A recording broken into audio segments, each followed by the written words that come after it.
treasure and finding pleasure in tonight's cover story. WGN's Mike Lowe and photojournalist Kevin Dolman show you the world of metal detecting in Chicago, a pandemic pastime that's becoming more and more popular. And as we found, you never know what you might discover.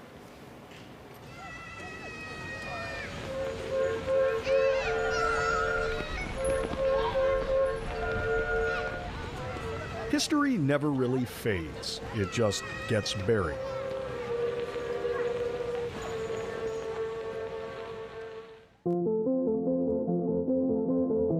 But links to our bygone days can be found outside of books and black and white photos.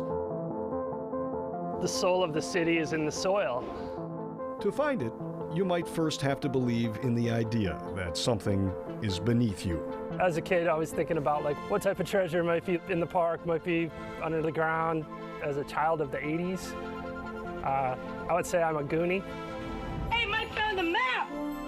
Rekindling his childhood memories of the 80s treasure adventure film. See, one-eyed Willie stole treasure once, and then he got into this cave, and he's been there ever since, trapped.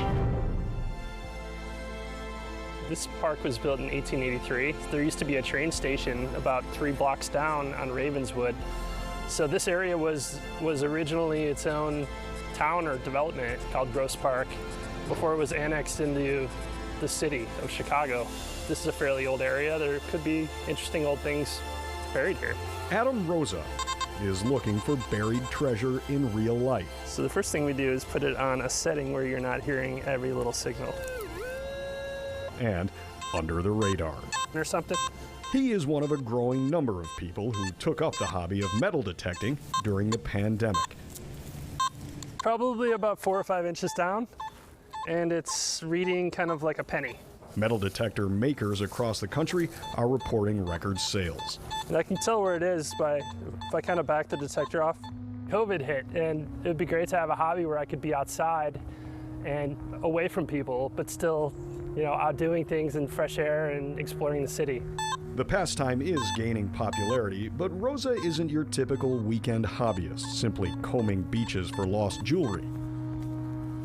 Trying to not do any damage to the grass. He's seeking a connection with the past, and maybe something deeper. So that's called a plug.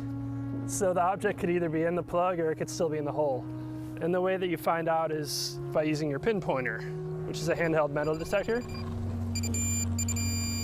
I can see something right there. Some sort of nail. That's just trash, so we just put it in here.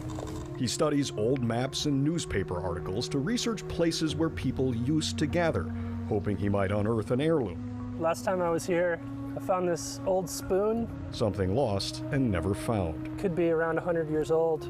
You're finding something that was held in somebody's hand maybe a century ago, and all of a sudden it's, you know, back to the surface. All the porcelain was still intact. This is where the mirror part would go. He's discovered a Victorian mirror. It's a cap gun from the late 50s, early 60s. A vintage toy gun. A Mickey Mouse toy from the 1930s, probably. It's a 1934 motor vehicle license. This is a bicycle tag from the Chicago Cycle Supply Company.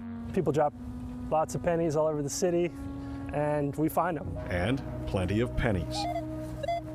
Maybe about 5 inches deep. Just pulled out an 1898 Indian head penny. It has a nice green patina to it. So we're gonna do our best to try to The thrill of the hunt. put everything back in and leave as little of a trace as we can. And the surprise, covered in soil, is what keeps him digging. Ultimately, you still end up digging a lot of trash. It's kind of like fishing. Your first swing could be an amazing relic or a silver ring, or you can be out here for 5 hours and find nothing but pennies from 1992. I had my first metal detector when I was like maybe 5th grade, and it was just like. But when he does find something cool, he brings it to the attention of the detectorist community. I find so many mercuries. Which I still haven't found. And that's how he connected with another Chicagoan. To find somebody who was like nearby was pretty cool. And yeah, at some point we just said, hey, it looks like we're kind of hunting the same kind of stuff in spots. Let's get together, and we hit it off. Advertising executive Mike McCauley had been laid off during the height of the pandemic, and he was also searching I don't know what this is. for something more. Looks like it broke off of something. And now they test their mettle together. I bet you thought it was probably a ring when you first saw Yeah, it. I did think it was a ring. Both practicing a solitary hobby as a pair, Is this a matchbox? Is that what Yeah, that is? it holds matchsticks. It opens. Open it up. setting out searching for buried treasure and discovering that while a good friend is hard to find, I actually found these in the same little park in Evanston. And the design on this, they call that a walking liberty. $50 from 1940. it's easier if you're willing to dig deep. And this I found near the parade route in Evanston. That script is so cool. We're around the same age. We're both dads. We have a common interest in terms of like the history. We meet up, we hunt, we'll grab beer. Just being out on a nice day like this, you get to know each other and you get to share the experience. This is 1914. If you find that, you know that you're hitting old dirt. I think treasure, In Lakeview, it's not always like, you know, a chest full of gold coins. Mike Lowe, Found a friend. It's like a Disney movie. WGN News.